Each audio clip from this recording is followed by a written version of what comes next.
have sex with a headless body behind you. I know. That's my favorite part. I think I asked Rob what that was, and he takes I think clips from movies and sticks. I don't know.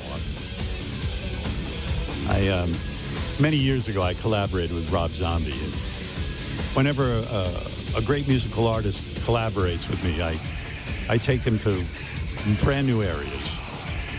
If any other songwriters want to work with me. Let me ask you something, because I just saw this. There are now AI musicians. I know, and they're good. Sound great. However, they are not real, obviously, and they're created by a human being.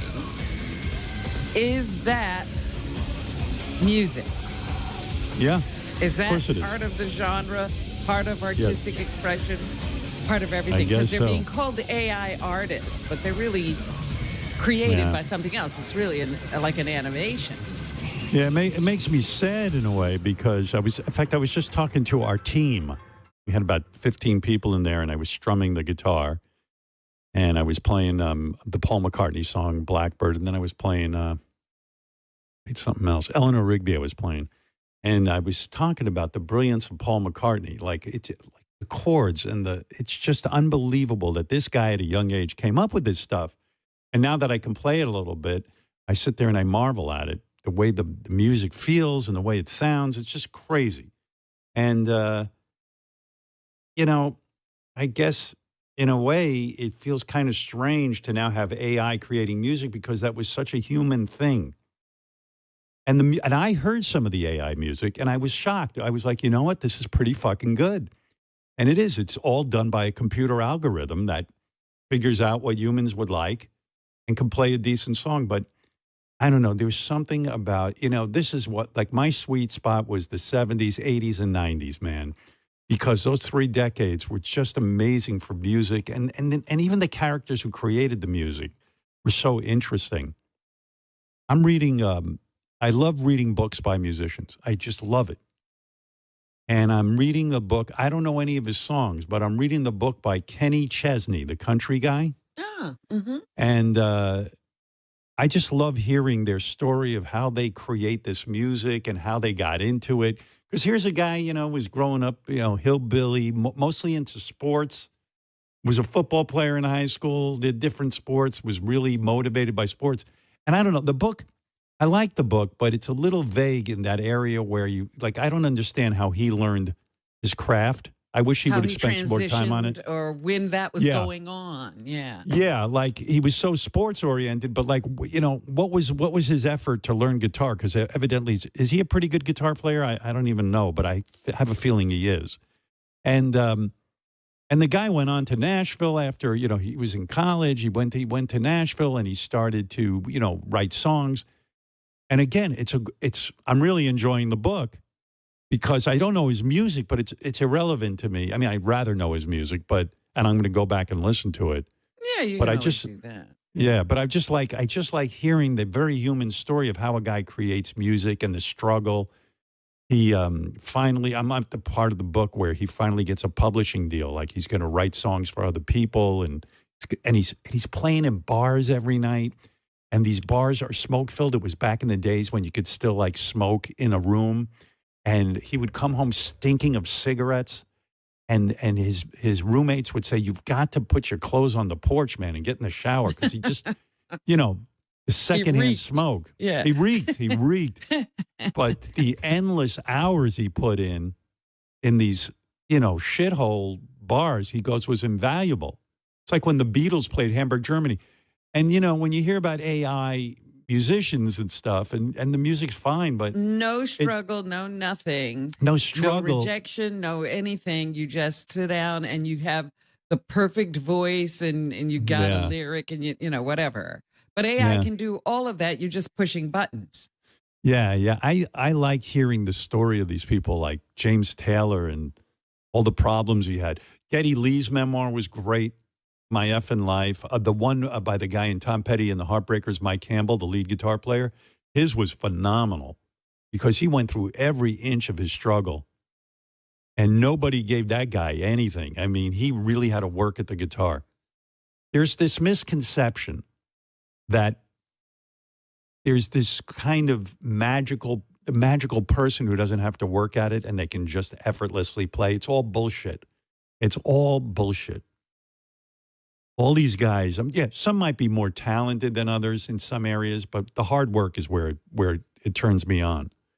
And I don't know, there's something not too romantic about hearing that now AI can skip all of that and take every bit of human knowledge and then put together a song. That's why I kind of like this Rock and Roll Hall of Fame. I used to be anti-Rock and Roll Hall of Fame, but I'm not anymore because they're celebrating that creativity that we all tap into. We love musicians.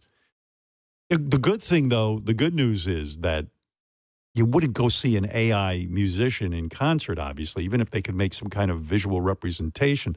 You still want to see some guy wailing on the guitar and somebody hitting those drums. You know, I got to think. Yeah, but then they had an interview with a person who put one of these things together. And the reporter said to her, "But you can't sing." She goes, "I know, but I can do this." And Yeah, so I I know. feel just as valid as anybody else. Yeah, that's bullshit. I don't know, but I was playing a little guitar this morning for the gang, and a couple of people did enjoy it.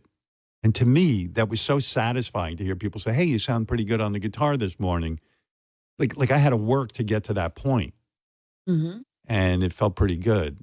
And with this AI stuff, it makes me sad that hard work is no longer rewarded. It's almost looked upon now as, ew, like you're wasting a lot of time working. Well, yeah, it's about to take the effort out of anything, because instead of, sitting there mulling over some wood and a saw and the AI robot will just do it all. Yeah. And, you'll have a perfect cabinet, I guess. Yeah, You I'm trying won't to figure have out. these artisans making furniture or, where is that going? Yeah, I know. And I'm trying to figure out like the major scale. You can play the major scale on a guitar in 5 different places. And there's 5 different positions. And I'm trying to memorize it so I can use it. And then there's these things called triads. They are 3-note chords. Every chord is 3 notes. And I'm trying to memorize the positions on the fretboard so I'm not locked into just playing regular chords. And all of this stuff you have to know. But then you feel kind of accomplished when you start to realize it and you start to incorporate it into your thing. And I'm like, well, where's all that hard work going to go? Like, Yeah. Where's yeah, that going to come from? yeah. It's like they're sucking the humanity out of it. And you kind of marveled at an Eddie Van Halen who put in all this work and then could do these amazing things on the guitar. And then you go, wow, human beings are capable of that. And I just wonder where people's motivation is going to come from in the future, because why be Eddie Van Halen if you can just program it into a computer? And you wonder if it'll just be relegated to antiquity. Oh, Yeah. he plays the harpsichord, like, some old instrument, the guitar. Nobody really does that anymore. Yeah, right. And it's so cool to learn music. I was just talking to someone. Who was that? Chris, I was talking to you. Because he wants to learn piano. I said, man, there's so much to it. And by the way, whoever wrote me this note that Kenny Chesney was 19 when he got his first guitar and he taught himself to play in college, you're wrong. His family was kind of musical and he got a guitar when he was very young. But that's the piece that he doesn't write about. I don't know how much, he must have done some guitar playing. I don't know. Yeah, maybe it it's was a little just vague. a throwaway kind of hobby for him to take his mind Yeah. off of whatever the sport was he was so obsessed by. Yeah. Yeah. But anyway, an interesting story. And so far the book's pretty good. Although he's a little too chipper. He's a little too positive. For you. He Yeah, could be I- just a positive guy. I'd like to hear a little more of some of the negative stuff. Maybe nothing negative happened, or he just didn't see it that way. Nah. Yeah. Can be. Sometimes, like with country artists, I see that they want to present, as, yeah, Mama was great, Papa was great, but meanwhile they were divorced, and there was something going on there. But I might have to haul his ass into this studio and find out what's really going on. To find out to make him sad because he hasn't figured it out yet. You spend a week with me, I'll make you fucking sad. I will make your ass sad. I'll find the sadness in you. You didn't know it, but you are not happy with mommy and daddy. I was talking to you a couple of weeks ago, and I said, I got this problem. I can't figure out why this is bothering me. Right. And you finally, it's your mother and your father. Oh, I got a hold of this Robin. She's telling me some story about this one, that one. It's bothering her. It was Sal. I said, Sal yeah. had said something, and I was like, I was bothered by that a long time. He's reminding you of your parents. That's why. I said to Robin, she's complaining about Sal, and I said, Sal got under her skin when he was asking about finances. And Robin does know a lot about this topic. And in any case, I'm listening to Robin, and she's going on about Sal. And I said, Robin, you're not upset with Sal. This is everything you say about your parents, your mother and father, and Sal's just standing in for them. And Robin goes, oh, my God. I think you're right. It finally occurred to me. Yeah, they were always trying to challenge me and give me advice. Yeah. And they had none. We got right to it was a nice session. I only charged a half price for that. No, when I'm with you, I can tell you what's wrong with you. I'm good. That's my superpower. You have it, yes. I'm not wearing shoes today, Robin. Why is that? I'm staring at my foot. Oh, my God. I went to the dermatologist, right?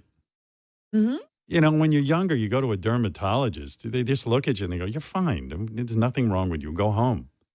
So, now when I go, they always find, so they're burning shit off my legs. I guess, when I was a kid. Again? No, this time he looked at my leg and he said, this area, we keep burning stuff off. He goes, I think there's a whole bunch of other stuff that's going to be growing here soon. So they gave me a cream to put on for 2 weeks. Oh. And you rub it on your leg and then it looks all red and rough, like you have an intense sunburn. And then it burns off all the cancerous shit off your leg. Slowly. And I was like, slowly. So I'm waiting for that. Like I'm rubbing the cream on every night, but I got to rub it on with rubber gloves because the cream is so fucking dangerous. They go, if your cat licks this fucking cream off your leg, the cat will die.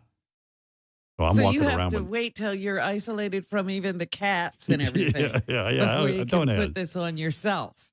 And you should see me in the bathroom nude with these rubber gloves on. And it looks like I'm a serial killer. Like I got rubber gloves because I'm afraid I don't want the cream to get on other parts of my skin. Right.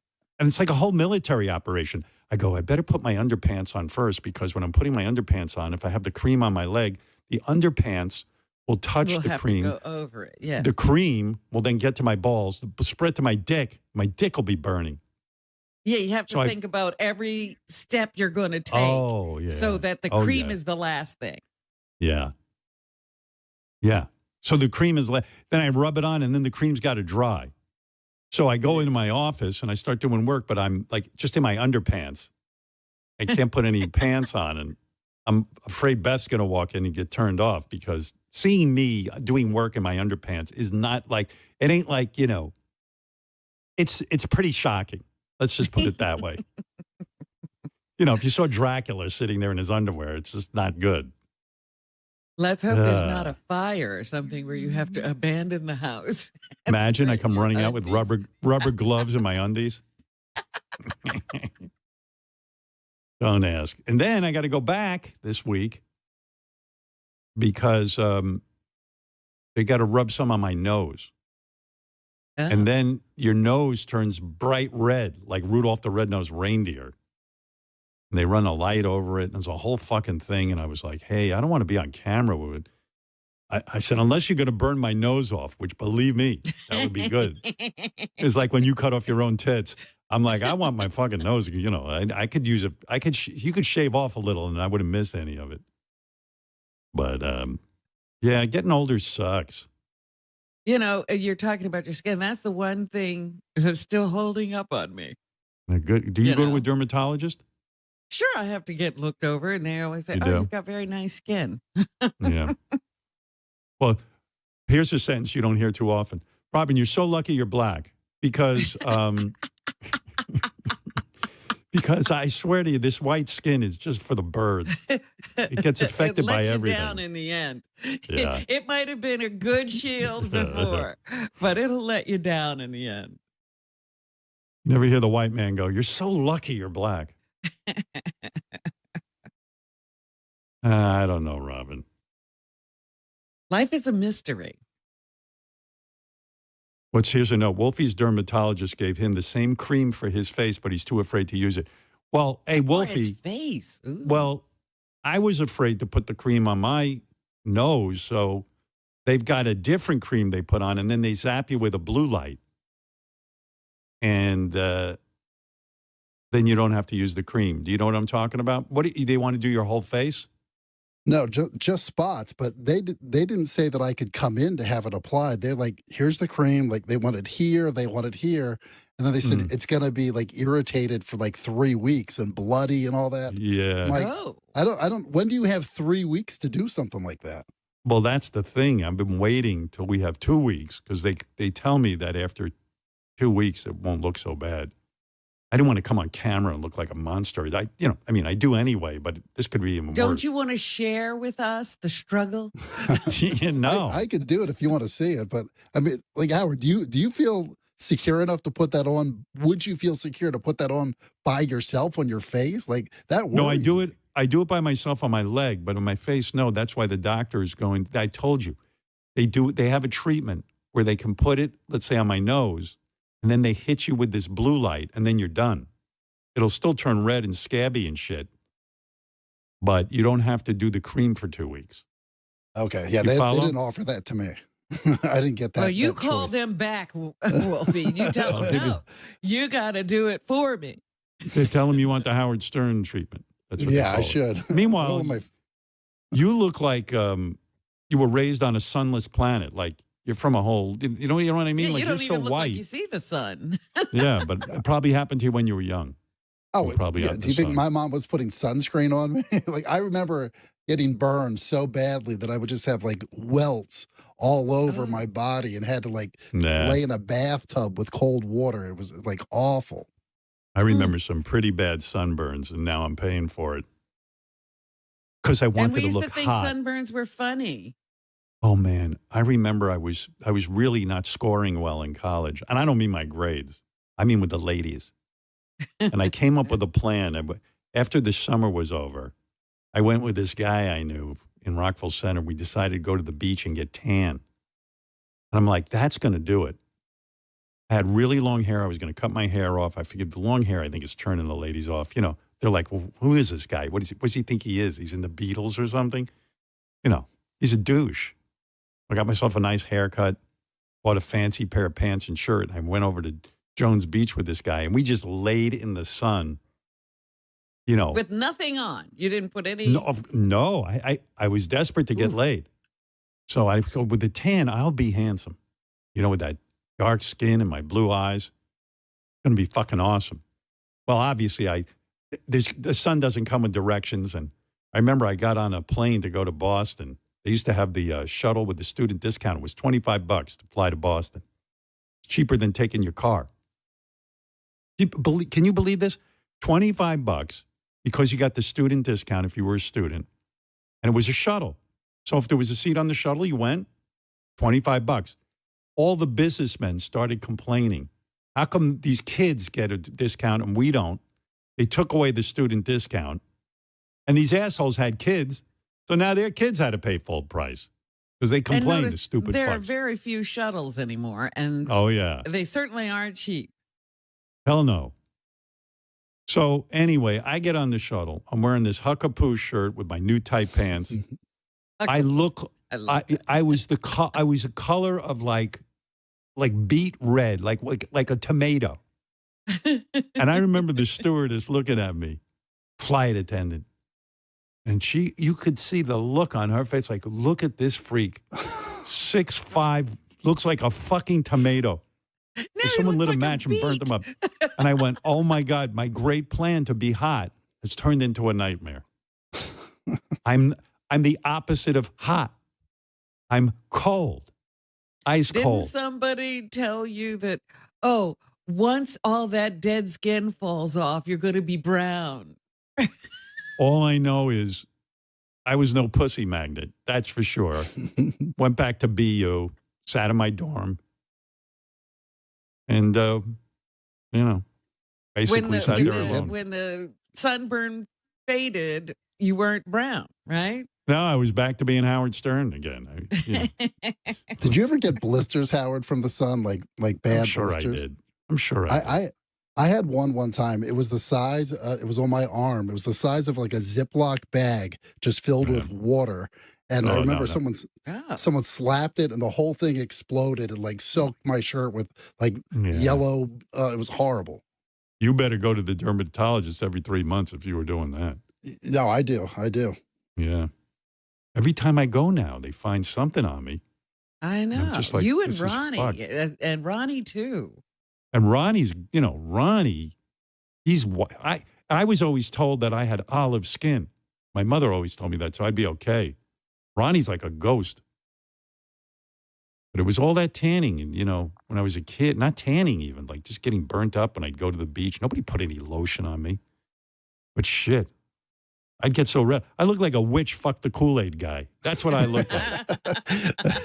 And they produced me. It was like an enormous. Forbid you wear a shirt or sunglasses, and then you have those white spots in all that red. Yeah, it ain't easy being a white person. I'm telling you. I think it's all fun and really games. feeling for you the struggle's guys. real. Yeah, the struggle is real. Thank you, Wolfie. Pam Mom's got to have some. I don't know if she goes to the dermatologist. I can't imagine. I mean, that woman is just out of control with the tanning. Good Lord. I was showing somebody the other day that picture of her on that couch where you can't see her because she's as brown as the couch. It's the craziest picture ever. That's the dream, Robin. Get that brown. Yeah. I don't know, but I got thoroughly depressed the other day when I left the doctor's office. It's not like, a life and death situation. It's just got to be maintained with the cream and this. And I just got depressed. I was just But apparently it can turn into a life or death situation. That's why you've sure got to keep That's why you doing prevent it with this. Yeah, because people do still die of skin cancer. That's right. Oh, yeah, they do. This, he said to me, is topical chemotherapy for your skin. And I went, that's awful. That definitely means it's dangerous. That's right. You don't want anybody else. What? Don't come over here and lick my leg is what I'm saying. You don't like even you like to do. Do you know, Howard, when I'm on chemotherapy, I do not get manicures and pedicures. You really shouldn't be around anybody for the first couple of days. You slough that stuff off. You mean it comes out through your pores? It comes out through your pores. And they have discovered now when somebody comes to hang the bag of chemo on you, they are almost in a hazmat suit. Because they were finding the chemo in the nurse's blood, anybody who was around you. Wow. Do you notice I'm never around you anymore? I know. I said, why doesn't he ever see me? I'm not going to see you. You're lethal. Like chemo. And you come over, I hug you. No more. That's it. We're done. You stay away. Oh, man. Oh, here's a nice phone call. This is for you, Robin. And you deserve this. You deserve this. Here's Terry from Massachusetts. Go ahead, Massachusetts, Terry. Hi, Terry. Hi, Howard. How are you? Hey. Robin, I wanted to say happy Veterans Day and thank you for your service. Thank you. Yeah, see? Thank you. Robin served her country. I mean, please don't thank me for my service. I really have been, I've been having a hard struggle with my service in Vietnam. And I can't even say, I have a real hard time talking about what went on there. I still have nightmares. Well, let me I didn't want to bring up bad memories. Did you go through the process of being able to show people that you're a veteran? Do you know how you show you're a veteran? I do, but you can tell people. Go ahead, Robin. I have a star on my driver's license. Yes. Of course. And I shows, refuse or mine. some other designation, and that tells people I'm a veteran. And I was hearing all these ads this morning for all these fast food places and casual food places who'll give you a free meal if you come in and prove you're a veteran. Only I can't go there and eat the food. The food is so terrible. Well, it's a nice thought, but technically they want to kill you. Yes. I did not. I opted not to get the star on my license. Really? You didn't want to be reminded even when people looked at your license? Well, unlike you, I hate to say this, and I don't want to talk about it for a very long time, but I will say this. I've had to take lives, and, that's a very heavy burden when you fight for your country. In fact, I don't mean to compare my service with Robin. Robin had a maid while she was in the Air Force, okay? She was a captain. That is true. Yeah. When I was in basic training. You were on the front lines, Howard. You were on the front lines. I was in the jungle. Never mind the front lines. I was only 18. There was no line, right? There was no lines. I was 18 years old, and I was in. You talk about why I have sunburn. The worst sunburn in my life was in Kona Village. Now, here I go. But all right, this is the only story I'll tell. Please. The sun was beating down on us in the jungle. Robin, it was so hot, and the sun was so brutal. And of course, in the forest, we didn't use. I don't want to be a pussy sitting there slathering. There was no suntan lotion in your kit. Well, even if there was, what am I going to turn to one of my guys and say, "Hey, slosh this shit on me"? What would that have looked like when the Viet Cong came along? Anyway, this is one story, and I say this, and I don't want to tell any more stories. And now you'll know why I never put a star on my driver's license. So there I am. The sun is beating down on me, and you talk about blisters on your skin. But I was fighting for my country. The heat, the sweat. So there I am, Kona Village, maybe 100 clicks away from the village, right outside, hiding in a bush. That day, I had what some called in my team brilliant thought. As I was burning in the sun, I murdered 100 of the enemy. I took their blood. I put it all over myself, and it acted as sunscreen. I never burned that day because of my brilliance. Yeah, that could tear a guy up, realizing that he used the blood of his dead enemy to save himself. I'll tell you another thing I did. The only part of my body I couldn't cover in blood to protect myself from the beating sun of Vietnam was the top of my head. I had lost my hat, my helmet. So what did I do, Robin? You probably know about this. It's a legend. I made an umbrella hat with the skin of one of the villagers. You were very resourceful out there in the bush. I was. You wouldn't have recognized me. And it was a fucking nice hat, too. And please, whatever you do not call me a hero. I wasn't a hero. I was just doing my job. Doing it as best I could. And trying to stay alive. That's trying to stay alive and keep other guys alive. Thank you for your service, Howard. Don't say that. Thank Robin. She had a maid. and to get home to your family, didn't you think about your family a lot and how it'd be good to see Ma and Pa when you got home? Oh, yeah, just to see those two. That's I was what happy you were to fighting for. Honestly, I'll be truthful. I was so happy when they drafted me. Got the fuck out of the house. But I'll tell you, listen, I know what, I killed a lot of the enemy. I'm sure in that village there had to be one or two of them. And then I come back to be spit on when I get home. And people call me all kind of names. Baby killer. Yeah. Oh, yep. Baby killer. You want to say, okay, this is the last thing I'm going to say about Vietnam, and I don't want to hear any more about it on Veterans Day. So one time I'm scouting out this area, and I see this big building. I was sure, 100% sure, it was the Viet Cong. all amassing in this building. And, you know, they're always in tunnels. So when they were in the building, this was my chance. So I called up my commander, and we napalmed this building. Turned out I was wrong technically. It was a school for blind Vietnamese children. Yes, Robin. But it was right there on the Mekong River. And I am telling you, I am sure a lot of the instructors of these kids were Viet Cong. And they were probably being taught to be Viet Cong. They were little Viet Cong. They were little Viet Cong. I didn't feel an ounce of guilt. But I'll tell you what I did feel. The sheer glare from the napalm singed every hair on my body. And that's why I have to go to the dermatologist. Between that and the Agent Orange, you're a lucky man that you're doing so well. When I hear you whining about chemo, I go, she should only be among napalm. That's chemo on crack. I breathe that shit in. You talk about pouring out of your pores. I smelled from napalm.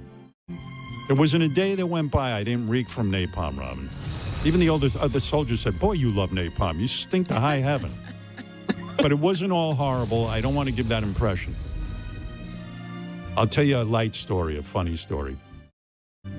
So we're out on, we're out on patrol. We come across a village. It's always a village. There's people had nothing.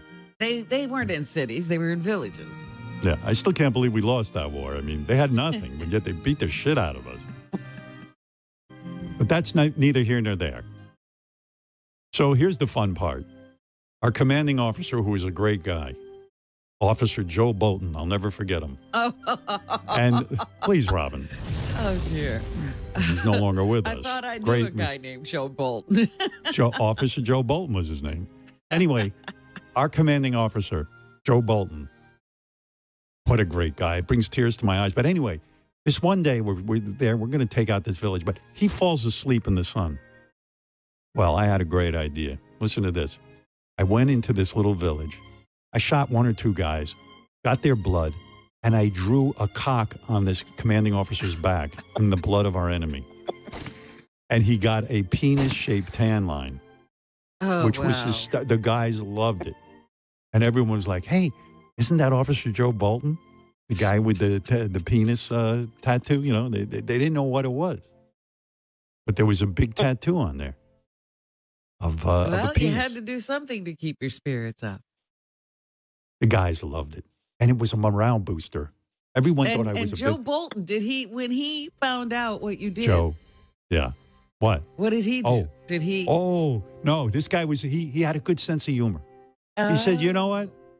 He goes, I would have gotten a horrible sunburn, but with that big giant penis on my back, that skin was saved because it was in blood.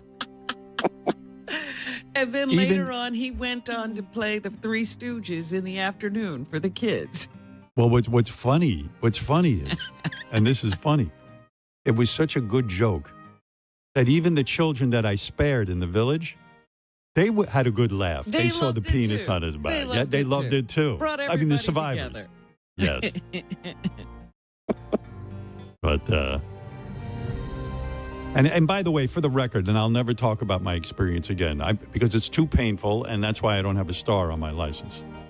But the other day when Sam was doing the report about eating ass, I kind of lied. In Vietnam, I did eat an ass of a Vietnamese woman. There was nothing to eat. I was out in the jungle for weeks. And in order to survive, I had to eat ass. So you ate a meal of ass. I ate. When I say I ate her ass, I mean I literally ate her ass. You devoured her ass. I ate. I didn't eat. I mean, I cooked it first, but I'm saying I ate it. Well, how does ass taste? Now you can tell us. Like chicken, honestly. I'm not kidding. Delicious. Oh my goodness. Yeah. But she was skinny, this woman. It was mostly whole, not ass. There was hardly any meat on it. Not a lot of ass. You didn't get you didn't get full. No, but I did put cilantro on it. But that's for another day. I don't want to talk about it. It's too traumatic. Anyway, Howard, I don't think you ever told us. You never said what branch in the military you were in. Robin knows. Tell her. You were in the infantry. He was Army. That's right. Oh, okay. She's right. Yep. She's playing Military Jeopardy, which is a fun game. That's why he had those encounters. He was out there. I'm glad you didn't ask me because I was going to say, oh, I guess I'm in every branch. But- like a tree. All right, Terry, I don't want to talk about it anymore. You brought up a sore subject with me. I'm sorry. But Thank you, Robin, for for your service. remembering our vets. Yes, Thank yes. you. Thank you Yeah, for a shout remembering. out- I'm not a hero. A remember shout out that. to my son, who is a Marine. Oh, thank him. You're damn right. Yeah. Brave guy. That's right. I was in the Marines before I Oh, switched no. over to infantry. But I don't want to talk about it. But let's just say, when I was a Marine, I skinned 76 Buddhist nuns in Plum Village. There was a funny mix-up, but that's for another time. Did you Yeah, but I always didn't look mean- for the enemy that was littler than you? That's how I lived. I wasn't going to fight any guys who could kill me. I looked for people who were mostly unarmed. But I'll save that story for another day. Thank you, Terry. Bye, There Terry. Thank you. All right, bye. That soothing music that Fred plays every time. I That talk always, it keeps you going, that music. Whenever you Sure hear does. that music, you can't stop thinking about those horrible stories. about it. Believe it or not, in the jungle, we played this music. Ready? Aim. Fire. Now, I always found enemy that I fought mostly women and children. That was my specialty. They were Viet Cong, too. Well, they would have been at some point. A lot of these kids were too young at that point, but they would have grown up and been Viet Cong. I did what I had to do. Well, I'm There weren't too- sorry that you were so scarred.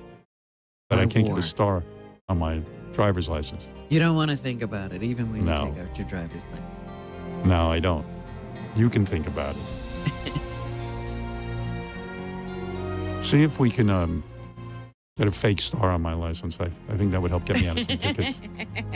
Does that ever get you out of a ticket when the cop will see? Yes, it did. Yeah, I got to. There was one time the guy asked for my license, and then when he saw I was a vet, he looked at me and he said, he didn't mention it. He just said, "What branch?" Oh. And I said, and he said, "Go ahead, drive safe." You should have said, "Listen, you salute me. I'm a captain." Can't believe you were a captain. I was a private. They looked at me and they said, "No, you're not going up the ranks. You can be sure of that." You're not captain material. No one's going to salute you, you big douche. Yeah. That's when they looked at me and said, "Your specialty would be women and children." When the guy pulled you over and let you out of the ticket, I hope you didn't tell him you had a maid in the service. No, I never Yeah, talk good. about my duty in the very beginning. How Right. they ushered me into the military. Right. Best. Robin had a maid. Only Robin would have a maid in the service. I wasn't alone. Everybody had a maid where I was. If I knew I'd get a maid in the service, I would have signed up in 2 minutes. My maid was my mom. She wasn't doing shit for me. No, my mom kept a nice house. So did my maid. Could your mom do a perfect hospital corner? I don't think so. Was the maid a military person or was it an outsider? I never saw her Right. or Oh. him. Could have been Right. anybody. Mm-hmm. They Wow. cleaned up when we were away. Nice. Jeez, that's my kind of military.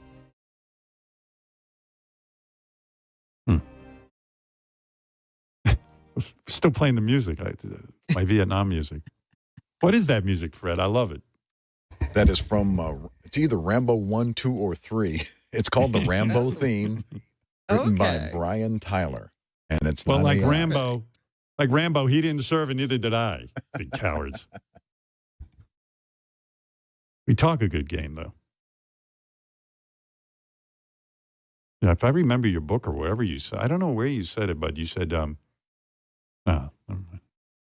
Anyway, happy Military Day, Veterans Day. Veterans Day. Thank you for your service. And to Ronnie and Mehmet, too. Yeah. Ronnie served. Let's go to, I don't know. See who's here. Larry. Larry in Miami. Hey, Larry. My God, my God, I have to thank you, not just for your service as imaginary and incredible as it was, just like mine, but for serving on today, like today of all days, for us to wake up and have to deal with these memories that, we created in our own minds, most of us. But to have you here and continue to serve, and there must be some kind of special badge they can give or. Okay, we get the joke. It's going to go on and on. Special badge. Yeah, I came to work today. That's right. I got to wake myself up. I'll go to Marianne from Brooklyn. Okay, baby. Good morning, Howard. Good morning. I'm your wake-up call, and thanks to all the veterans that do something today. I donated K9, to help the veterans. Anyway, thank you to Robin. Howard, I have been obsessed all night about the Rock and Roll Hall of Fame for you. You are getting it, Howard, and I don't think they're going to put me in the. As nice as that thought is, I was trying to think about this. I don't think they're going to. You know what I mean? They're not going to put me in the Rock and Roll Hall of Fame. They put even in the other halls of fame. They put legendary announcers. But let me say something. Sports writers. Robin, you forget who you're working with. It's Howard Stern. No one gives me Howard, awards. do you know your career? Yeah, I do. Exactly. That's why I do know my career. And I'll tell you what, my career. No one gives me an award. Listen, you got to admit. I think times are going to change. And me too. Robin, my career was one where people don't give me awards. Yeah. People don't like to give me awards. That's all. That's what I'm saying. Howard, and by the way, I wrote 5 people that are going to induct you. Okay, go ahead. Give us the list of people who should induct me. Should I get into the rock and roll? Okay. Yes.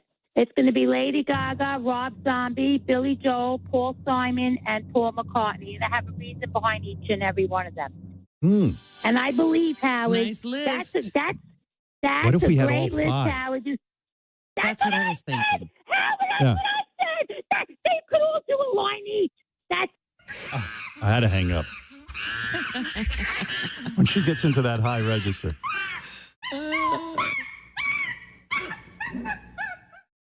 I'm sorry, Marianne. I had to hang up. I started to twitch like I had a seizure. And you get into that. I can't even do it. Not all. It's the same as those strobe lights. You know how you always see those warnings on this has flashing lights? Yeah. That voice will take you over the edge. Mariachi screams, her name is Mariachi screams, she won't stop shrieking. Mariachi screams, her name is Mariachi screams, my ears are bleeding. Mariachi screams, her name is Mariachi screams, she won't stop shrieking. Mariachi screams, her name is Mariachi screams, my ears are bleeding. I get crazy for you, Howard. I get fucking crazy. Oh, my God. I should, that's what I mean. It's a lot. But I like that list, but I don't know. I don't think it's going to happen. Although, when Jimmy Jam said, when you had Jimmy Jam and you had Nancy Wilson and you had Simon Kirk all kind of saying they would back me for Rock and Roll Hall of Fame, like, there might be something to that. But Jimmy Jam's on the nominating committee. Look, this is how it starts. Remember, there are people we have campaigned for who are now in the Hall of Fame. Sometimes the Hall of Fame has to be reminded how and what made these people famous.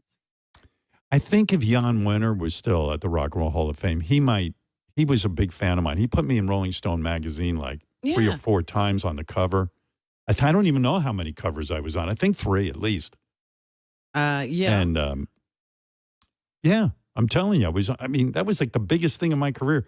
That going on Letterman, it was some real big, being a regular sort of on Letterman and being on the cover of Rolling Stone a couple of times. That was pretty heavy stuff.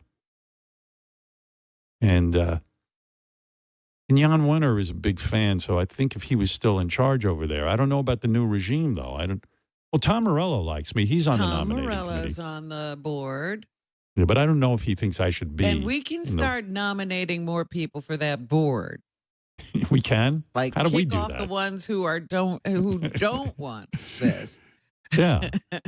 We'll be like somebody else I know. We'll just change Trump. the whole tenor of the place. Anyway, Matt Cameron of Soundgarden and Linda Perry of Four Non Blondes said they would back my candidacy as well. So, See? So you might see me there next year. I might be getting inducted. Let's keep up the pressure. Why aren't you nominating Howard Stern? Yeah, by the way, when I talk about, being on the David Letterman show back in the day as being a big feather in my cap, it's been a bit tarnished now that I've heard that Gary Dell'Abate was a guest on the David Letterman show. I didn't realize that. I do have a clip that the guys found. Oh. Yeah, a lot of people wrote me. Here, let me get the fan mail out. A lot of people wrote yesterday. They were excited enough to write. Howard, the Rock and Roll Hall Roundtable, hosted by Gary and John. Loved all the interviews, especially the music. I've been listening since the 80s. Thanks, Howard and the crew. Howard, I think you, Robin, Fred, and Mama Monkey all should be in the Rock and Roll Hall of Fame. Wow, okay. There you go. If you get into the Rock and Roll Hall of Fame, JD should induct you. Yeah, that's a funny idea. Sometimes that backfires, though. I might take this award very seriously because the guys reminded me I once won an AVN award, an Adult Video News Award for some reason. I'm not in porn, but I guess I had interviewed enough porn stars. Well, you did help the porn industry. I did. Listen, to this day, I thank God for the porn industry and my beating off. I still am so honored that I got an AVN award because I do admire porn stars. I mean, we need them. I'm watching these two lesbians yesterday going at it. One was dressed in a schoolgirl outfit. Like, believe me, she was no schoolgirl, but she was the oldest schoolgirl in America. Yeah, she had on the short little red skirt. She goes home. There's a maid at her house wearing a maid's outfit where the bottom of her ass cheeks are sticking out. She starts, the schoolgirl starts jerking off with a dildo, watching the maid. What? The maid discovers her. She grabs the dildo, the maid, and starts putting it into this woman. I'm like, why didn't I have this when I was younger? What a bunch of wasted years. It's unbelievable how fantastic this is. And this girl, she's supposed to be in high school. I guess she's at least 25 years old, but all right. And I'm like, the women are so beautiful. And these women are so beautiful. You're like, wow, well, they're doing porn. You'd think they'd be busted or look like meth heads. They look fantastic. So I'm like, how could you be against porn? It's fantastic. And lesbian porn, you can't possibly be against. Thank God for lesbian porn. But anyway, I won this AVN award. And I sent Beetlejuice to accept it. And that one, it didn't go well. I thought it would be funny, but it wasn't funny. Where's that clip? Let me see if I can find it real quick. Here's Beetlejuice up there at the AVN Awards. Thank you. Big Juice here. Had a big penis here. I got to admit, that was a good line. A lot of big titties here, but the crowd just was ignoring him. He didn't say big titties. We're all staring at. No, he said, yeah. Hey, it's Beetlejuice here. A lot of big titties here. No, he said a big penis is here. Hold on. Thank you. Big Juice here. Had a big penis here. Titties? That's penis. Are you crazy over there? You're not hearing the P. I don't want to hear it. We didn't tell him to say a lot of big penis here. He said titties. He said penis. Well, you know what fucked him up? And this was a big mistake. We gave him an earpiece with people telling him what to say once he was up there. Right. And I think he was getting confused. But No this way was a I lot told him. for him. Big audience, all that noise in the room. He usually thrives in the spotlight, but this just didn't work. Is it? We're all staring at. What are you all staring at? I don't bet he got in and I was staring there. How you I don't know what that was either. like it? Oh, got it. The crowd liked it. Big head and big star. I have a dream. I love it. I love to draw up, babies. Did he just quote Martin Luther King? I have a dream. He was supposed to be, and then I think I can hear the guy on his earpiece better than he can. I have a dream. This was just very good material. I don't know what happened. Alicia Class, please, we need you. Yeah, they basically threw him. They giving him the hook, yeah. They gave him the hook. Which is great. Anyway, so How dare you disrupt the AVNs? Like, I know it wasn't well received. And you know what? They're right. Why disrespect their awards? These people deserve awards. They're getting naked, showing butthole, the inside of a vagina. That being cut off by their families. They take a lot. Yeah, they take a lot of shit. They don't need me dropping Beetlejuice into that mix. Turn the whole Adult Video News Awards into a joke. And that ain't right. So I apologize. Anyway, this guy suggests JD should induct me. Well, that wouldn't go well. He's not real comfortable up there. You think Beetlejuice gets nervous in front of a crowd? Yeah. Oh, here's something that we discovered about. This is kind of cool. At the Rock and Roll Hall of Fame, Jack White of the White Stripes, he thanked our own Richard Christie's band, Death. Remember when Richard was a heavy metal drummer? Yes, and he was of voted course I do. Well, Jack White, in the middle of being inducted into the Rock and Roll Hall of Fame, started to name some of the people that influenced him, and he mentions Death. It's a quick mention, but this was Richard Christie's big moment. Listen to Jack White. Richie Blackmore's Rainbow, Tampa Red, The Sonics, Pavement, Jethro Tull, The Strokes, Black Flag, Tampa Red, Slater Kinney, Death. Death. Oh, it wasn't particularly Richard. Well, he was in the band. There he is.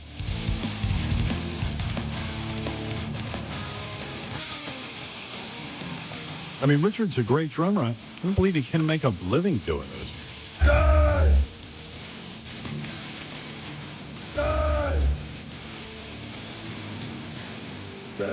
I could get into any kind of music, but this, I don't understand this shit. I mean, your drumming's exceptional, but Jesus Christ, what's this fucking guy singing about? You even know? Yes, this song is Crystal Mountain, and this is actually from an album that I didn't play on, but I'm a huge fan of. Oh, that's not you on there? No, this is the great Gene Hoglan, who's one of my idols. I came after him.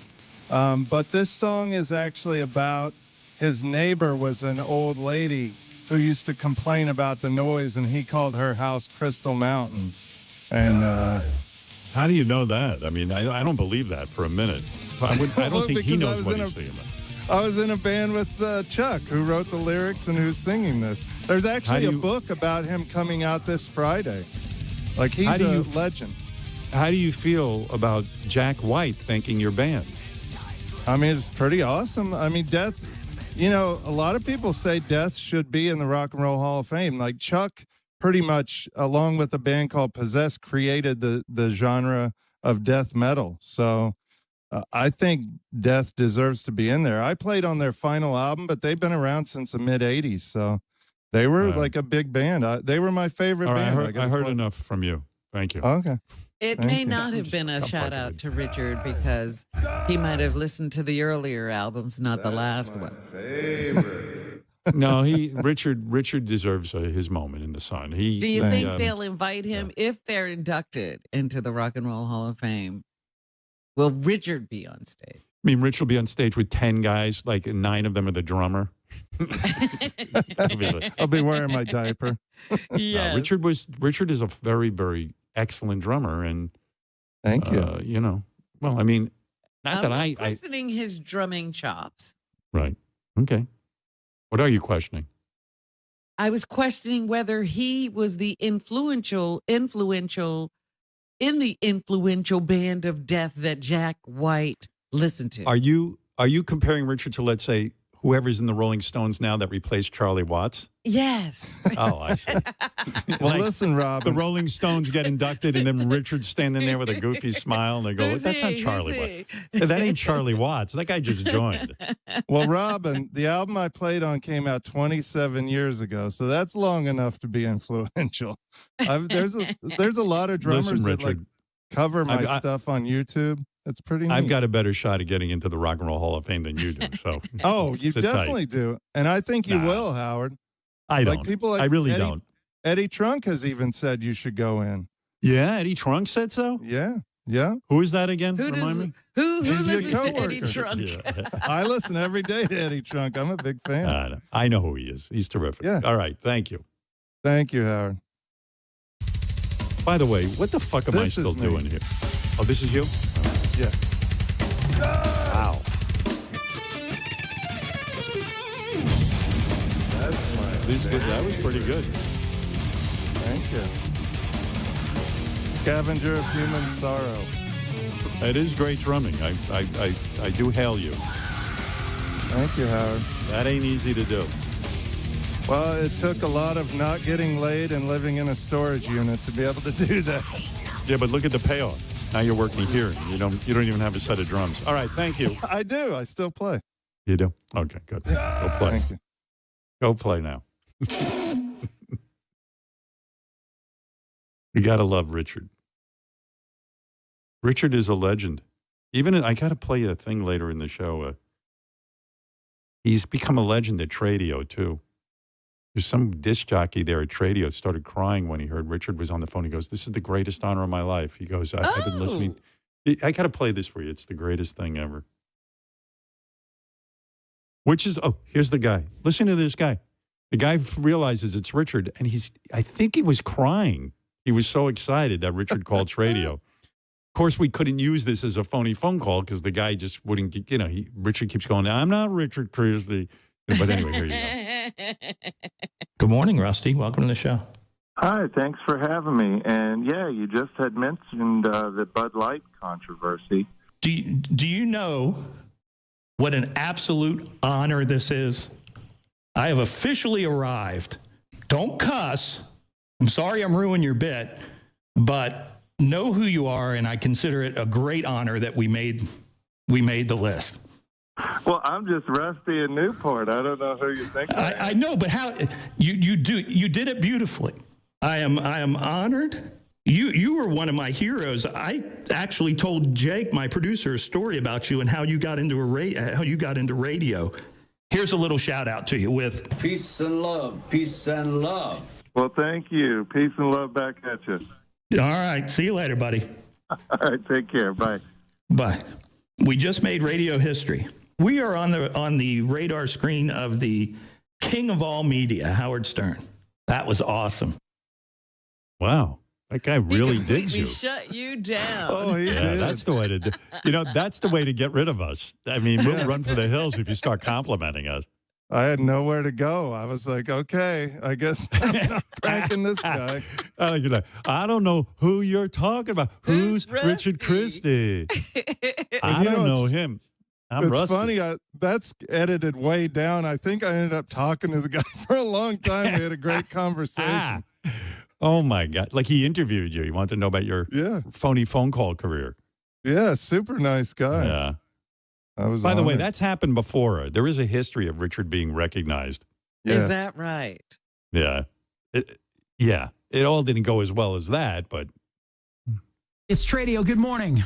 Good morning. How are you doing today? Oh, boy. I know who this is. Hey, Who's this? It's Richard Christie. How you doing, Richard? We can't have you on, buddy. It's my first day. Cut me some slack, okay? Love. Who's this Richard character? Yeah, Hello? Richard, love the Howard Stern show, but I can't have you on, brother. I can't believe you called me on my very first day doing mornings. All right? Have a good one. My grandson's a big fan. I know. Gotta go, Richard. Oh, boy. See, if they start talking in a loop and calling in a loop, I may have to go to commercial break and stuff. But Richard and Sal from the Howard Stern show like to call radio stations all over the country when they're doing their features and call in. So they may block all the lines. I may have to deal with that today.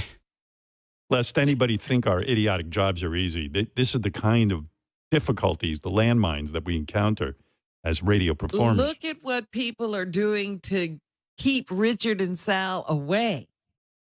Oh, yeah.